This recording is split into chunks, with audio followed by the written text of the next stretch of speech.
Kasama po sa ating banal na misa ang mga karawan nina Dedikasyon Plata, Jesusa Diamson, Vicky Malibiran, para sa kagalingan ni Marita Harabas at para sa mga kaluluwa nina Clarita Antonio, Merlin Siguya, Ninang Merly Antonio, Danny Cruz, Dolores Villanueva, Marie Eliot, Aurelia Baluyot, Rolando Baluyot, Joey Tolentino, Armando de la Cruz, Jairo Payumo, Polly Sebastian, Telma Sebastian, Abelino Sebastian, Socorro Canilang, Lani Baluyot, Larry Entienza, Roberto Miller, Rector Miller, Andres Esteban, Arvin Francis Antonio, Elena Gabriel, Romel Ruego, Felipe de la Cruz, Adelaida Gomez, Felisa Maliviran, Dominador Maliviran, Reynaldo Mateo, at si Fidel Mateo at ang mga kaluluwa sa purgatorio. Tayo po ay nasa ika-26 na linggo sa karaniwang panahon. Sa paaralan ng Diyos na bukas palad. Ngayong huling linggo ng Setyembre, pinasasalamatan natin ang Panginoon sa maraming biyaya na ipinagkaloob niya sa atin sa buwang ito. Tunay siyang Diyos na bukas palad. Ginaganyak din tayo ngayong lumagong espiritual sa kagandahang loob. Hinahamon tayong magsaayos ng ating mga pinahahalagahan at maging handa sa anumang maaaring ibunga ng gayong pagpapahalaga. Pagkat ngayon ay pambansang araw ng Mandaragat, alalahanin natin ng may tanging pagmamahal at pagmamalasakit ang 300,000 Pilipinong mandaragat sa iba't ibang panig ng daigdig. Nagtrabaho silang malayo sa kanilang mga tahanan, alang-alang sa maginhawang buhay at magandang kinabukasan ng kani-kanilang pamilya. Nawa ang pag-aalay natin ng Eucharistia para sa ating mga mandaragat ay maging isa sa pinakamagandang tanda ng ating pakikiisa sa kanila. Ang ating pong banal na misa ay pamumunuan ni Reverendo Padre Jesse Doctolero MJ. Magsitayo po ang lahat.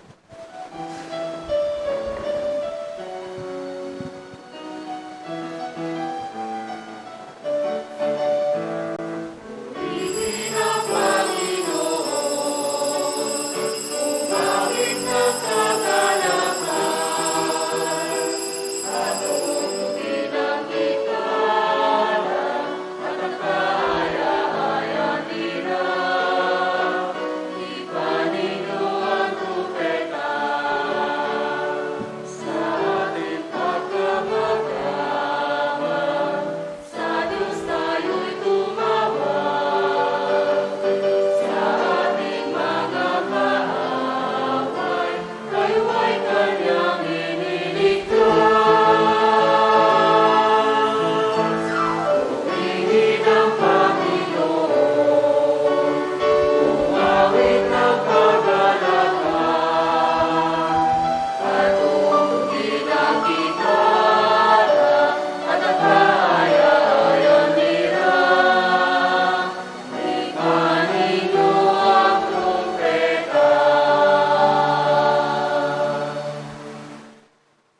kapatid, tayo ay natitipon ngayon sa ngalan ng Ama, ng Anak at ng Espiritu Santo. Amen. Ang biyaya at kapayapaan buhat sa Diyos Ama, Panginoong Hesukristo at Espiritu Santo ay sumainyong lahat. At sumaiyo rin. Mga kapatid, sa paghahanda natin para sa pagdiriwang ng banal na misteryo, tingnan natin kung inangkin din natin ang itinatampok ng Ebanghelyo.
Kaawaan tayo ng makapangyarihang Diyos, patawarin tayo sa ating mga kasalanan at patnubayan tayo sa buhay na walang hanggan.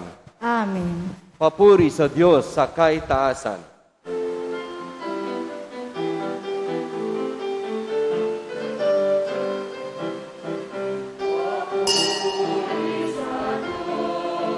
Papuri sa Diyos sa kaitaasan. Papuri sa Diyos. Papuri sa Diyos. Papuri sa Diyos sa kaitaasan. Papuri sa Diyos. Sa lubay na kapayapaan sa mga taong kinalulugdan niya. Pinupuri ka namin, pinarangal ka namin, sinasamba ka namin, ipinabubuti ka namin. Papuri sa Diyos, papuri sa Diyos, sa kaitaasan, papuri sa Diyos.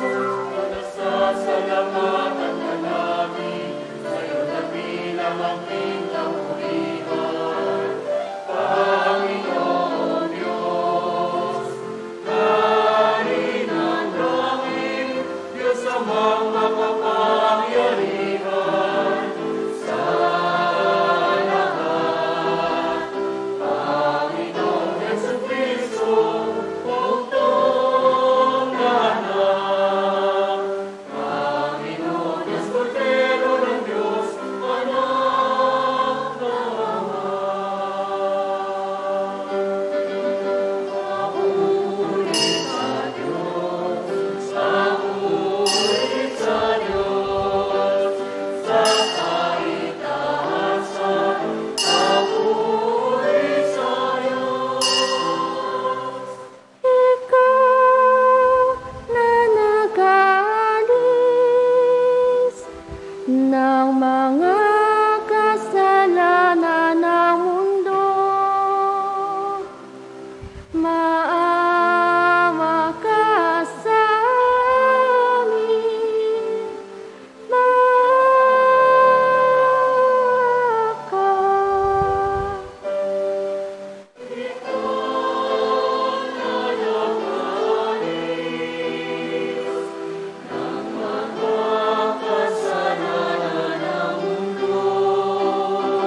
Manalangin tayo.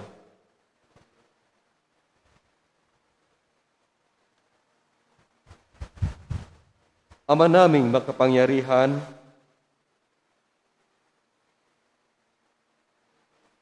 ang iyong pinakadakilang magagawa ay magpatawad, at ang iyong laging ipinakikita ay pagkahabag. Padaluyin mo sa aming walang humpay ang kagandahang loob mong sa amin inilaan, upang sa pagkakamit namin sa pangako mong bigay, kami gawin mong kasalo sa ipagkakaloob mo sa kalangitan. Sa pamamagitan ni Jesucristo kasama ng Espiritu Santo, magpasawalang hanggan. Amen. Magsiupo po ang lahat.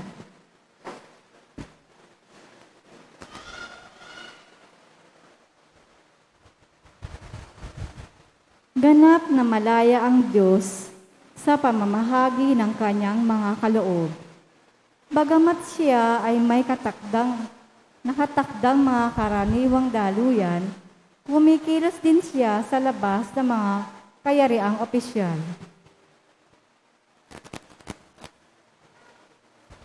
Pagbasa mula sa aklat ng mga bilang. Noong mga araw na iyon, ang Panginoon ay bumaba sa anyo ng ulan at kinausap nga si Moises.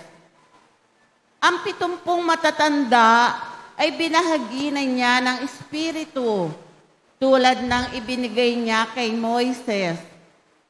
Sila'y napuspos ng kapangyarihan at nagpahayag noon, ngunit hindi na nila inulit. May naiwang 2 matandang lalaki sa kampamento.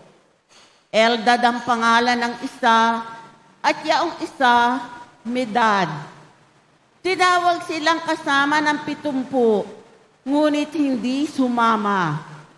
Gayunman, binahaginan din sila ng Espiritu ng Panginoon, kaya't sila'y nagpahayag na roon.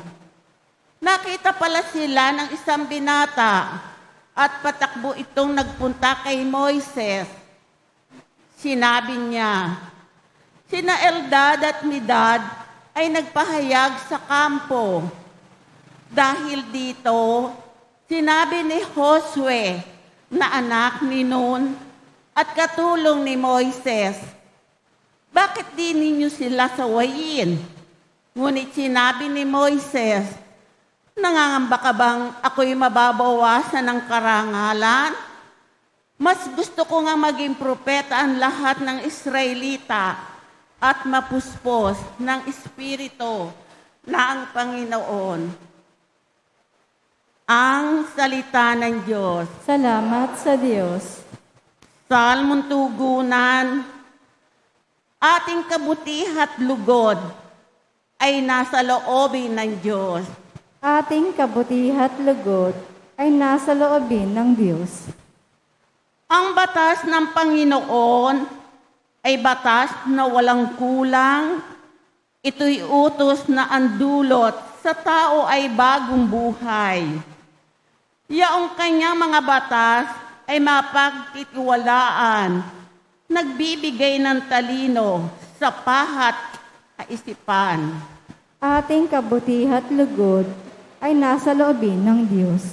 Yaong paggalang sa poon ay marapat at mabuti, isang banal na tungkulin, naiiral na parati. Pati mga hatol niya'y matuwid na kahatulan, kapag siya'y humatol, ang pasya ay pantay-pantay.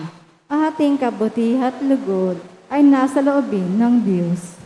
Ang utos mo, Panginoon, sa alipin mo at lingkod, ay mayroong gantimpala kapag aking sinusunod. Walang taong pumupuna sa gawa niyang hindi angkop, kaya ako ay iligtas sa lihim na gawang buktot. Ating kabutihat lugod ay nasa loobin ng Diyos. Ang lingkod mo ay iligtas sa hayag na kasalanan at huwag mo pong itutulot na ako ay pagharian. Mamumuhay akong ganap na walang kapintasan. Ako'y lubos na lalaya sa kuko ng kasalanan. Ating kabutihat lugod ay nasa loobin ng Diyos. Ipinaalala sa atin ni Santiago ang mga tinatanggap nating biyaya sa buhay na ito ay hindi para sa ating makasariling kasiyahan, kundi para makatulong tayo sa mga nangangailangan. Ang kapabayaang dito ay hahatulang mariin ng Diyos. Pagbasa mula sa sulat ni Apostol Santiago. Pakinggan ninyo ito, kayong mayayaman. Tumangis kayo at humagulgol dahil sa mga kapighatiang darating sa inyo. Bulok na ang inyong mga kayamanan at kinain na ng tanga ang inyong mga damit. Kinain na ng kalawang ang inyong ginto at pilak, at kalawang ding iyon ang magiging katibayan laban sa inyo, at parang apoy na uugos sa inyong laman. Iyan ang kayamanang inimpok ninyo para sa huling araw.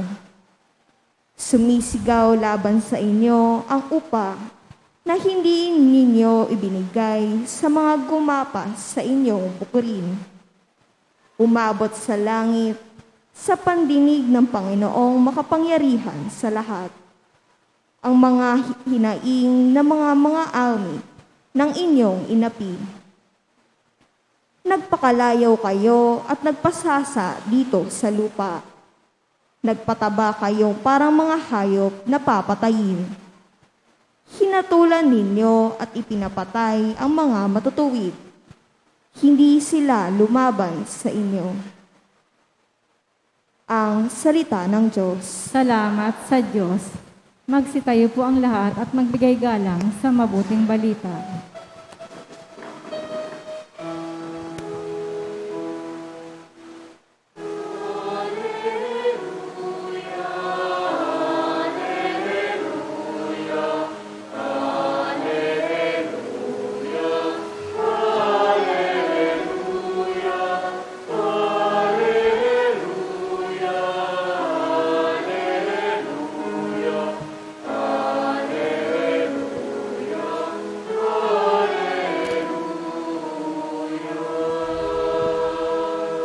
Amang Diyos ni Hesukristo, ang salita mo'y totoo.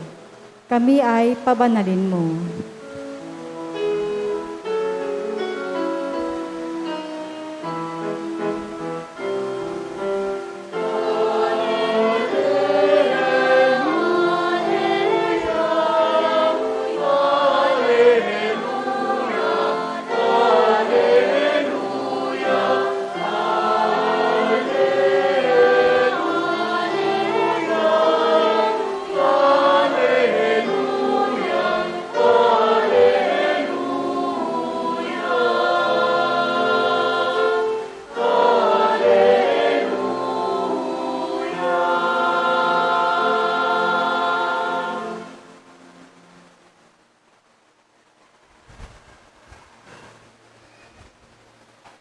Sumainyo ang Panginoon. At sumairi. Ang mabuting balita ng Panginoon ayon kay San Marcos. Papuri sa iyo, Panginoon. Noong panahong iyon, sinabi kay Jesus ni Juan, Guro, nakakita po kami ng isang taong nagpapalayas ng mga demonyo sa pamamagitan ng pangalan mo. At pinagbawalan namin sapagkat hindi natin siya kasamahan. Ngunit sinabi ni Jesus, huwag ninyo siyang pagbawalan, sapagkat walang taong matapos gumawa ng kababalaghan sa pangalan ko, ang agad magsasalita ng masama laban sa akin. Sapagkat ang hindi laban sa atin ay panig sa atin. Sinasabi ko sa inyo, sino mang magbigay sa inyo ng isang basong tubig dahil sa kayo'y kay Kristo, ay tiyak na gagantimpalaan. Mabuti pa sa isang tao ang siya'y bitinan ng isang malaking gilingang bato sa liig at itapon sa dagat, kaysa maging sanhi ng pagkakasala ng isa sa maliliit na ito na nananalig sa akin. Kung ang kamay mo ang nagiging sanhi ng iyong pagkakasala, putulin mo. Mabuti pa ang mapunta ka sa langit ng putol ang isang kamay, kaysa may 2 kamay na mahulog ka sa impyerno, sa apoy na hindi namamatay. Kung ang paa mo ang nagiging sanhi ng iyong pagkakasala, putulin mo. Mabuti pa ang mapunta ka sa langit ng putol ang isang paa, kaysa may 2 paa na mahulog ka sa impyerno. At kung ang mata mo ang nagiging sanhi ng iyong pagkakasala, dukutin mo. Mabuti pa ang pumasok ka sa kaharian ng Diyos nang bulag ang isang mata, kaysa may 2 mata na mahulog ka sa impyerno. Dooy hindi mamamatay ang mga uod na kumakain sa kanila, at hindi mamamatay ang apoy. Ang mabuting balita ng Panginoon.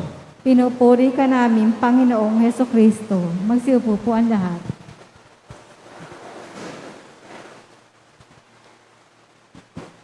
Magandang umaga po, mga kapatid. Ang ganda po ng mga pagbasa ngayon. Ang mga ito'y patuloy na nagbibigay ng aral. Hindi po para sa labas ng grupo ni Jesus, ng mga taga-Israel. Ngunit, ang mga pangaral ay para sa mga nasa looban ng grupo. Ang mga salita ng Diyos ay para sa atin ngayon. Tayong mga Kristiyano, tayong mga Katoliko. Nasasaad sa simula ng aklat ng mga bilang, Book of Numbers, ang Panginoon ay bumaba sa anyo ng lupa at kinausap nga si Moises. Kapag ka po ang Panginoon ang tinitingnan natin na gumagabay sa atin, personal po ang pagkikipag-usap natin sa Kanya. At ganoon din po ang Panginoon para sa atin. Tila ba tulad tayo ni Moises na humihingi ng gabay ng Panginoon? Ang paghingi ng gabay ay isang dakilang bagay. Tulad ni Moses, ang pananaw at isip ni Jesus ay bukas at napakadakila. Ang kapangyarihan ni Moses na galing sa Diyos at ang pagkilala niya sa sarili niya ay hindi mahalaga. Tinawag siya ng Diyos, nabigyan ng munting kapangyarihan upang ipahayag niya ang kagandahang loob ng Diyos. Pero ito ay hindi niya tiningnan bilang isang napakalaking kapangyarihan. Tinitingnan niya ito, ang kanyang kapangyarihan, ang kanyang kakayahan bilang pinili ng Diyos sa kanyang kalooban. Ang pagkadakila ni Moses ay nasa puso niya. Sa kanyang loob, pinapairal ang kapangyarihang ibinigay ng Diyos. Kaya narinig natin sa pagbasa, si Moses ay naging masaya. Magandang balita para sa kanya, yung ang ibang tao ay maging katulad niya, na binahaginan din ng Panginoong Diyos. Ang sabi ni Moses sa taong nagnanais, na sa kanila lang dapat yung ibinigay na kapangyarihan ng Diyos. Nangangamba ka bang ako'y mabawasan ng karangalan? Mas gusto ko ngang maging propeta ang lahat ng Israelita at mapuspos ng Espiritu ng Panginoon. Ganuti din po ang pag-iisip ni Jesus. Tinuturuan tayo ng kanyang ebanghelyo na ang hindi laban sa atin ay panig sa atin. Sa makatuwid, si Moses at Jesus ay kontra, hindi sang-ayon sa anumang uri ng pagiging eksklusibo. Ang eksklusibismo ay ang pananaw na walang dapat makapasok na iba o tayo lang sa grupong ito, atin-atin lang. Ang ugaling nasa likod ng eksklusibismo ay makasarili. Ito po yung binabatikos ni Moses at ang binabatikos ni Jesus na nakikita nila sa loob ng kanilang grupo, sa loob ng pamayanan. Para kay Moses at Jesus, ang pagliligtas ng Diyos ay hindi para sa isang grupo lamang. Ito ay para sa lahat. Pati na ang mga hindi Kristiyano, ang mga taong may ibang relihiyon o pananampalataya, sila din ay mga anak ng Diyos. Noong sinabi ni Jesus na, "Ako ang daan, ang katotohanan, at ang buhay," gusto niya tayong mga alagad niya ay gayahin siya at ipamahagi ang mga turo at gawa niya sa iba. So, yung ating pagiging alagad ni Kristo ay may kaakibat na responsibilidad na makipagdialogo, makipag-usap sa iba na hindi Katoliko, na hindi Kristiyano. Kasama yan sa bukasyon natin. Kapag halimbawa may pumasok sa ating tahanan, mga taga-ibang sekta o relihiyon, patuloyin natin sila. Huwag po tayong matakot. Kahit kukunti ang alam natin sa ating pananampalatayang Katoliko, tanggapin ng may bukas isip at bukas puso. Sabihin po natin sa kanila, ano po ang magandang maibabahagi ninyo sa amin? Kung gusto po nyo, makinig kayo. Kung gusto ninyo, magbahagi rin kayo ng konti na nanggagaling sa inyong karanasan. Pwede po natin gawin yon. At mananatili po tayong mga Kristiyano at mga Katoliko. Kasama kasi yun sa ating bukasyon. Laging bukas ang isipan, laging bukas ang mga palad. Huwag po sana nating isipin na tayo lamang mga Kristiyano ang mga anak ng Diyos. Hindi po makakristiyano ang kaisipang nagpapalago ng eksklusibismo. Hindi tayo totoong Katoliko kapag iniisip natin na tayo lamang ang maililigtas. Hindi makakristyanong pag-iisip yon. Hindi po ito ang itinuturo ng ating simbahan. Ang ibang pananampalataya ay mga pintuan din tungo sa nag-iisang Diyos. Para sa atin, para sa mga tinawag ng Diyos na manilbihan, gusto ng Diyos na iwasan ang pagsasamantala sa kapangyarihang ibinibigay niya. Ang nais niya ay ibahagi pa sana natin, katulad ng pag-iisip ni Moses, ito sa iba upang dumami ang mga maninilbihan sa kanyang pananahan sa atin. Yung katagapong Katoliko sarado, ay dalawang salitang magkasalungat. Hindi pwedeng pagsamahin. Katolikong sarado. Wala po talagang ganon. Ang ibig sabihin ng Katoliko ay laging bukas, hindi sarado. Ang pagiging Katoliko, katulad ni Moses at Jesus sa kanilang kapanahunan, ay ang pagsunod sa kagustuhan ng Diyos na laging bukas sa pagbabagong buhay, sa pagbabago ng pananaw,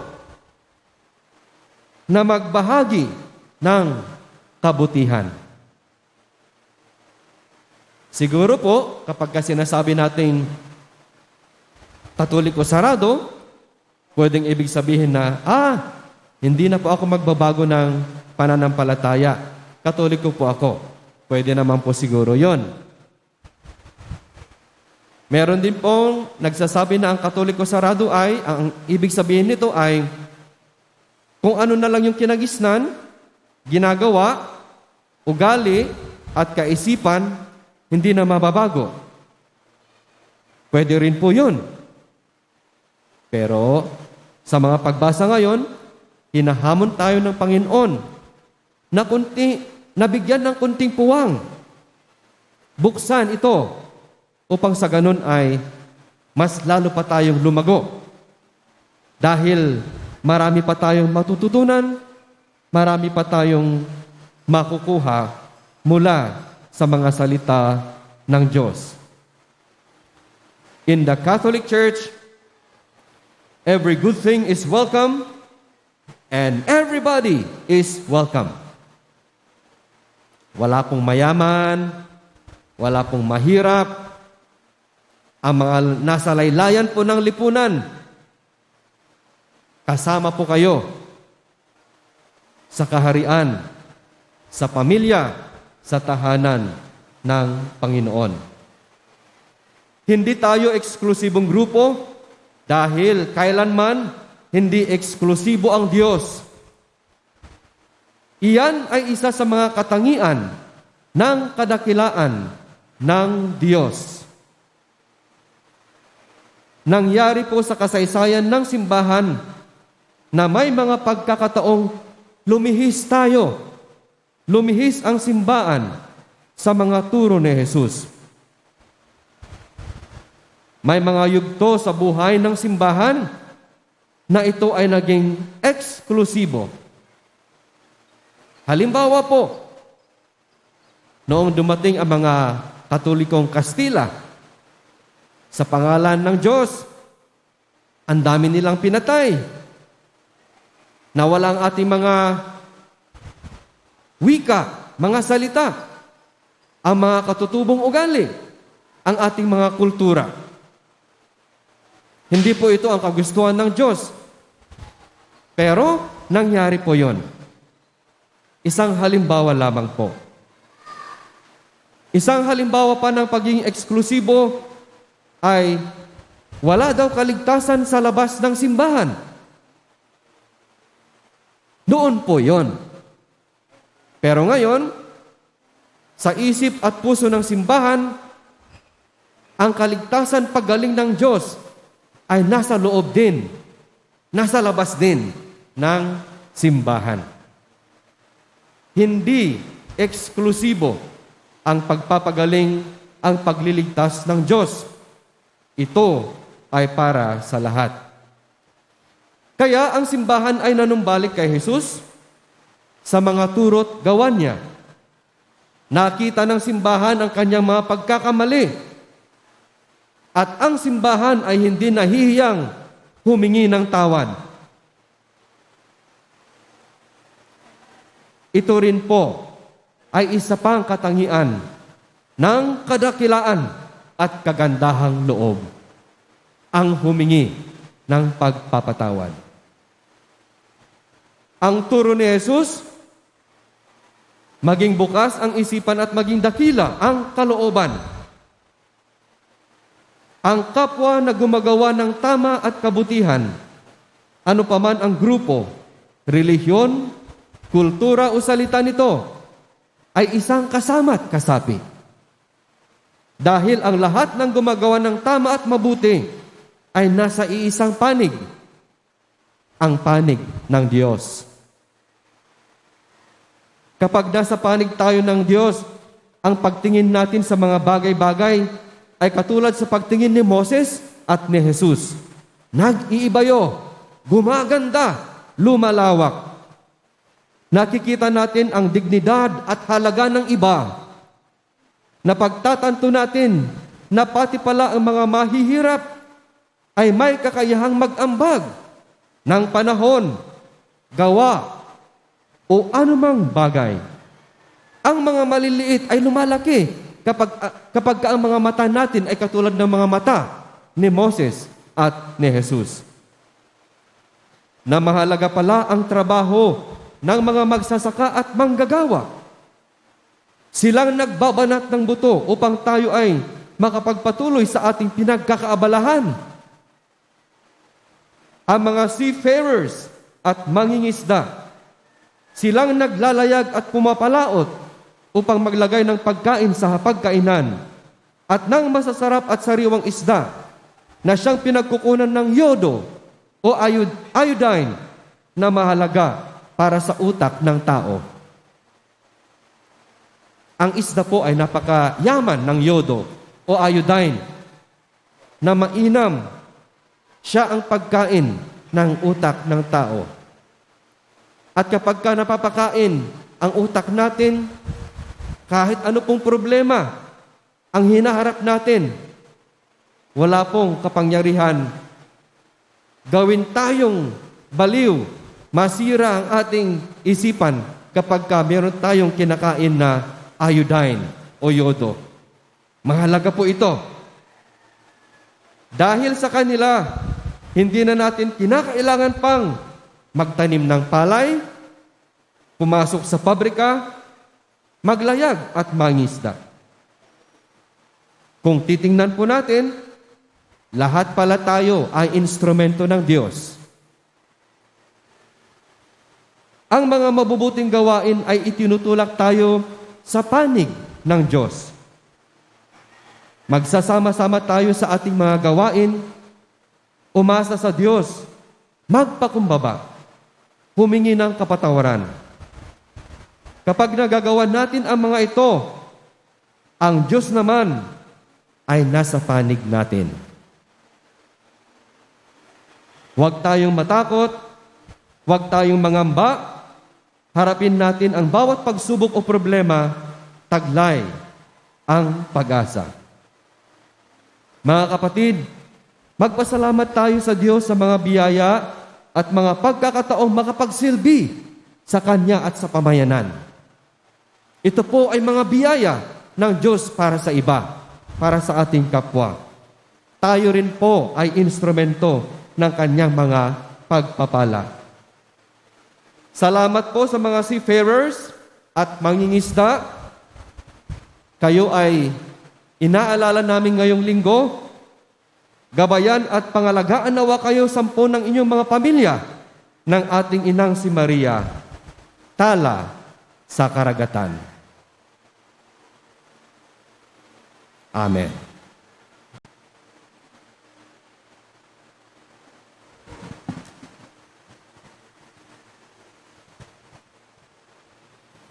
Sumasampalataya ako sa Diyos, amang makapangyarihan sa lahat, na may gawa ng langit at lupa. Sumasampalataya ako kay Jesucristong iisang anak ng Diyos, Panginoon nating lahat.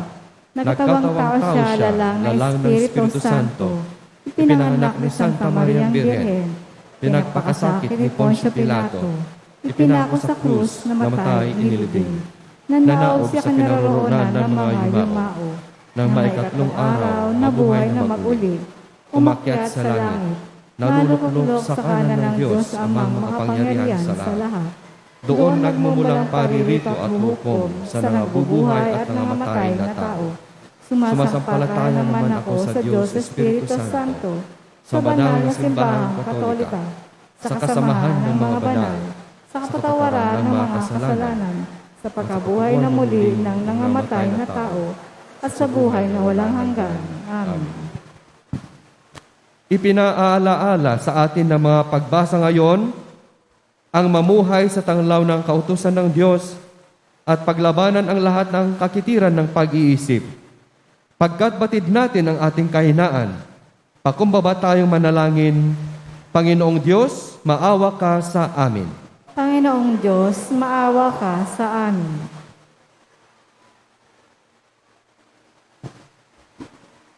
Nawa lahat ng Kristiyano ay maging laging handang makipagtulungan sa lahat ng mga taong tapat sa pagtataguyod ng anumang mabuti. Manalangin tayo. Panginoong Diyos, maawa ka sa amin. Nawa maging bukas ang pag-iisip ng mga pinuno ng ating pamayanan, gaya ni na Moises at Jesus, sa pag-unawa sa kilos ng Espiritu, kahit na sa labas ng mga kayariang opisyal ng simbahan. Manalangin tayo. Panginoon Diyos, maawa ka sa amin. Nawa ang ating mga mandaragat at kanilang pamilya ay manatiling tapat sa kanilang kapangakuang Kristiyano at mapanatili ang pagmamahalan sa kabila ng kanilang pagkakalayo sa isa't isa. Manalangin tayo. Panginoong Diyos, maawa ka sa amin. Nawa maipagkaloob ng mga among tagapagpagawa sa mga namamasukan at mga opisyal sa gobyerno sa kanilang mamamayan ang anumang nararapat para sa kanila. Manalangin tayo. Panginoon Diyos, maawa ka sa amin. Nawa mapagtanto nating lahat na ang mga biyaya at kayamanang ipinagkakaloob ng Diyos ay hindi upang itago at kamkamin, kundi dapat na ibahagi lalo na sa mga nangangailangan. Manalangin tayo. Panginoong Diyos, maawa ka sa amin. Tahimik nating ipanalangin ang ating mga pansariling kahilingan. Manalangin tayo. Panginoon Diyos, maawa ka sa amin. Panginoong Diyos, turuan mo kaming magalak sa kabutihan ng iba at makipagtulungan sa kanila sa pagtataguyod ng mga pagpapahalaga ng kahariang itinatag ng iyong anak. Ikaw na nabubuhay at naghahari magpakailanman. Amen.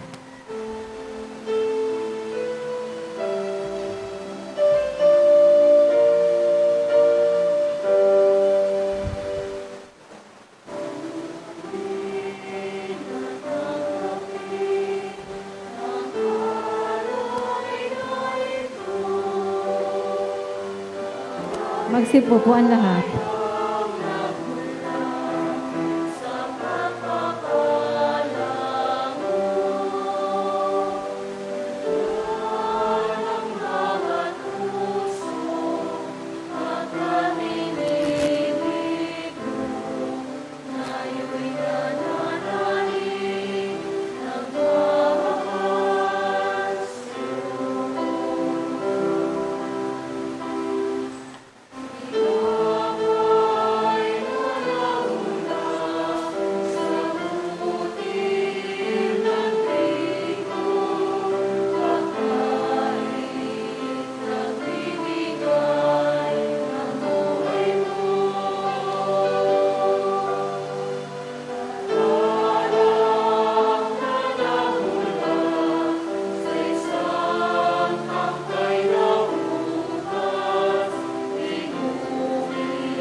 Magsitayo po ang lahat. Manalangin kayo mga kapatid upang ating paghahain ay kalugdan ng Diyos na makapangyarihan. Tanggapin nawa ng Panginoon itong paghahain sa iyong mga kamay, sa kapurihan niya at karangalan sa ating kapakinabangan at sa buong sambayanan niyang banal. Ama naming lumikha, loobin mong ikalugod ang aming paghahandog, at ito nawa ay siyang magkaloob ng iyong pagpapalang sa aming umaagos. Sa pamagitan ni Jesucristo kasama ng Espiritu Santo, magpasawalang hanggan. Amen. Sumainyo ang Panginoon. At sumairin, Itaas sa Diyos ang iyong puso at diwa. itinaas na namin sa Panginoon. Pasalamatan natin ang Panginoong ating Diyos. Marapat na siya ay pasalamatan. Ama naming makapangyarihan, tunay ngang marapat na ikaw ay aming pasalamatan sa pamamagitan ni Jesucristo na aming Panginoon. Sa dakilang pagtubos niya sa amin, ang kasalanan at kamatayang aming pasanin ay binalikat niya upang kami palayain at maitampok sa iyong luningning. Siya ang nagtanghal sa amin bilang liping hinirang, pari at haring lingkod sa iyong kamahalan. Mula sa kadiliman, kami iyong tinawag upang makasapit sa iyong liwanag. Bilang iyong angkang may tungkuling maglahad ng iyong dakilang pag-ibig sa lahat. Kaya kaisa ng mga anghel na nagsisiawit ng papuri sa iyo, nang walang humpay sa kalangitan, kami nagbubunyi sa iyong kadakilaan.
Magsiluhod po ang lahat.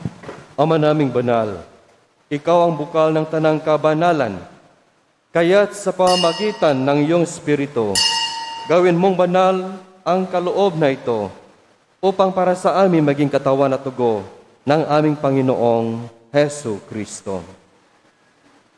Bago niya pinagtiis ang kusang loob na maging handog, hinawakan niya ang tinapay, pinasalamatan kanya, pinaghati-hati niya yon, iniabot sa kanyang mga alagad at sinabi, "Tanggapin ninyong lahat ito at kanin.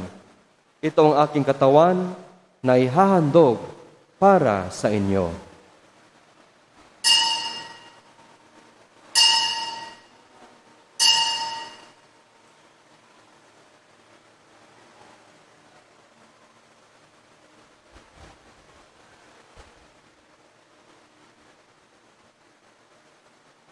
Gayon din naman nung matapos ang hapunan, hinawakan niyang kalis, muli kanyang pinasalamatan, iniabot niyang kalis sa kanyang mga alagad at sinabi, "Tanggapin ninyong lahat ito at inumin. Ito ang kalis ng aking dugo, ng bago at walang hanggang tipan. Ang aking dugo na ibubuhos para sa inyo at para sa lahat, sa ikapagpapatawad ng mga kasalanan. Gawin ninyo ito sa pag-alala sa akin."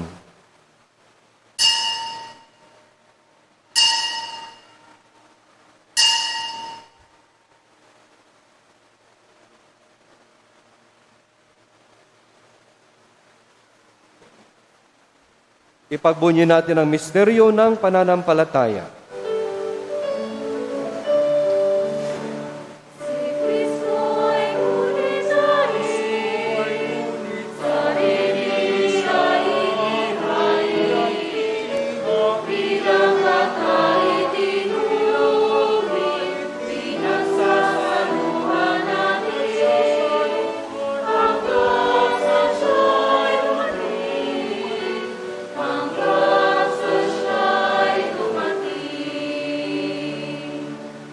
Ama, ginagawa namin ngayon ang pag-alala sa pagkamatay at muling pagkabuhay ng iyong anak, kaya't inialay namin sa iyo ang tinapay na nagbibigay buhay at ang kalis na nagkakaloob ng kaligtasan.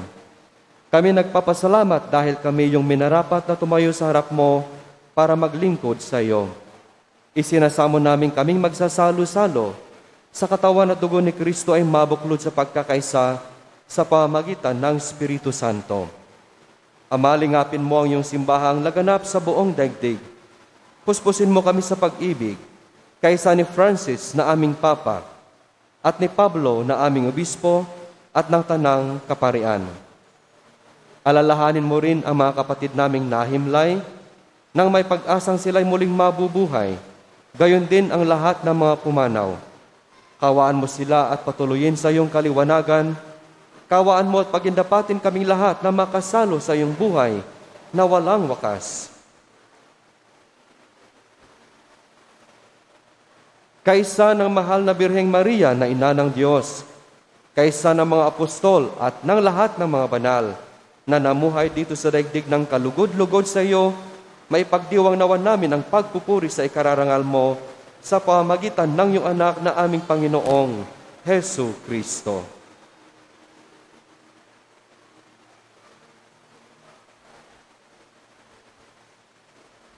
Sa pamamagitan ni Kristo, kasama niya at sa Kanya, ang lahat ng parangal at papuri ay sa iyo, Diyos Amang makapangyarihan, kasama ng Espiritu Santong magpasawalang hanggan.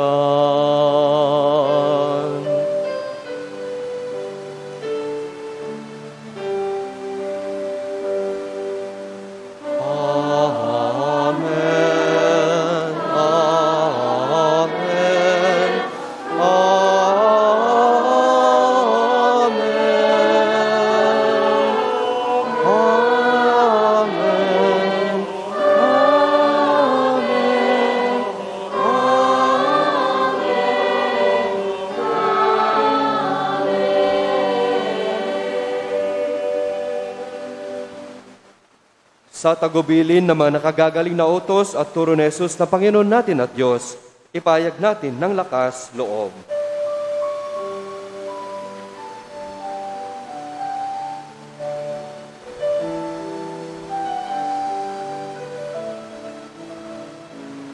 Ama namin, sumasalangit ka, sambahin ang ngalan mo, mapasa amin ang kaharian mo, sundin ang loob mo, dito sa lupa parang sa langit, bigyan mo po kami ngayon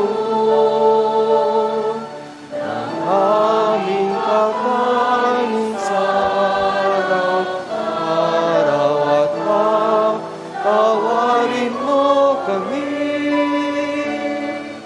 sa aming mga sala para nang makapatawad namin sa nagkakasala sa amin, at huwag mo kaming ipahintulot sa tukso,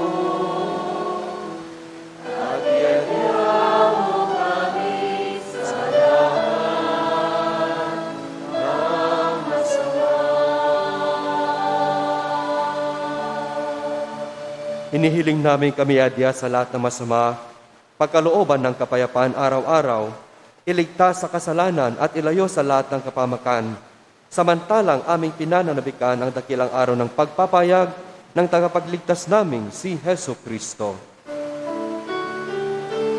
Sapagkat sa iyo ang kaharian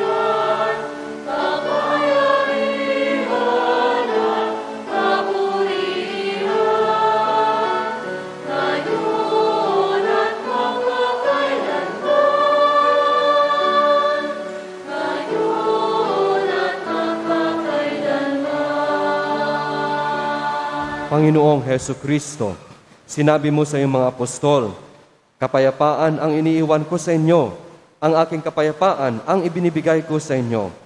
Tunghayan mo ang aming pananampalataya at huwag ang aming pagkakasala. Pagkalooban mo kami ng kapayapaan at pagkakaisa ayon sa iyong kalooban, kasama ng Espiritu Santo, magpasawalang hanggan. Amen. Ang kapayapaan ng Panginoon ay laging sumainyo. At sumairi. Magbigayan tayo ng kapayapaan sa isa't isa.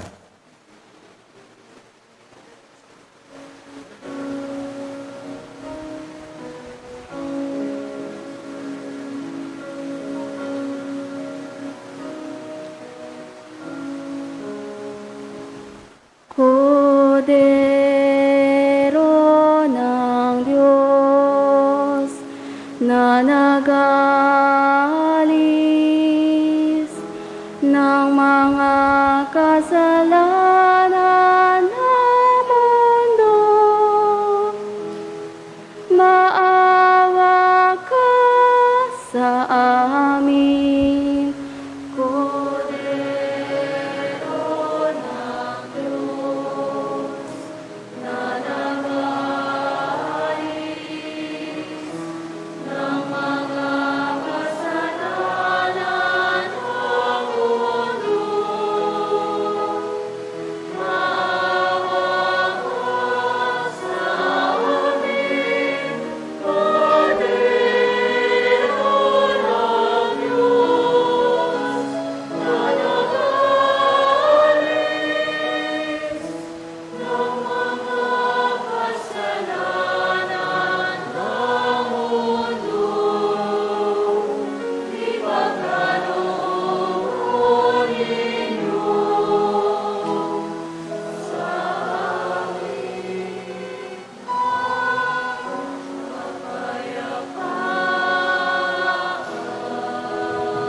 Magsilod po ang lahat.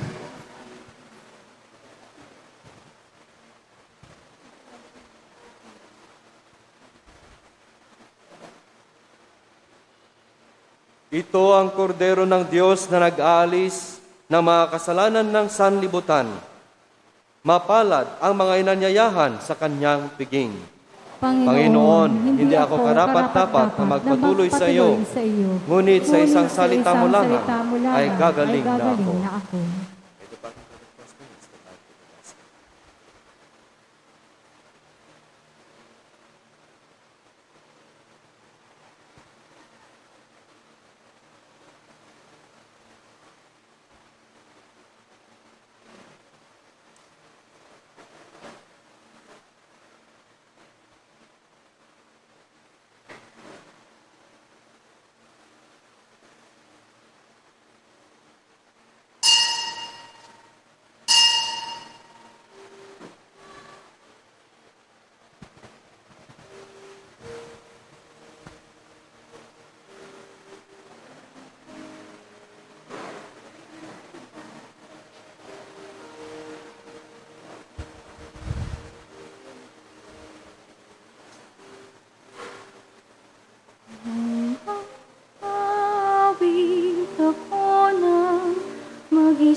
Magsitayo po ang lahat.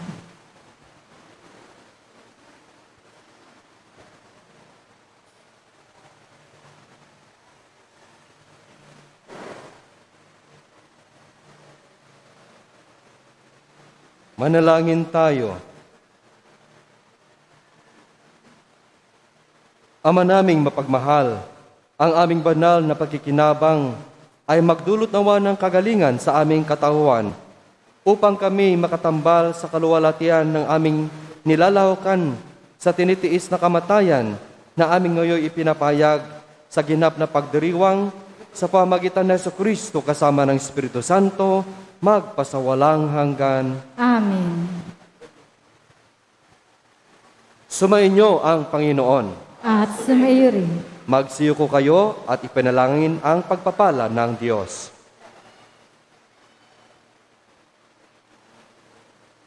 Sa kanyang pagmamahal, puspusin nawa kayo ng Panginoon ng kanyang karunungang upang mapili ninyo at gawin ang kalugod-lugod sa Kanya. Amen.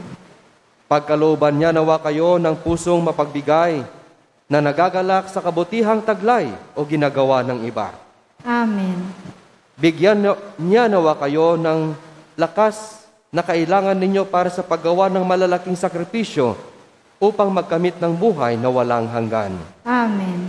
At sumainyo nawa ang pagpapala ng makapangyarihang Diyos, Ama, Anak, at Espiritu Santo magpakailanman. Amen.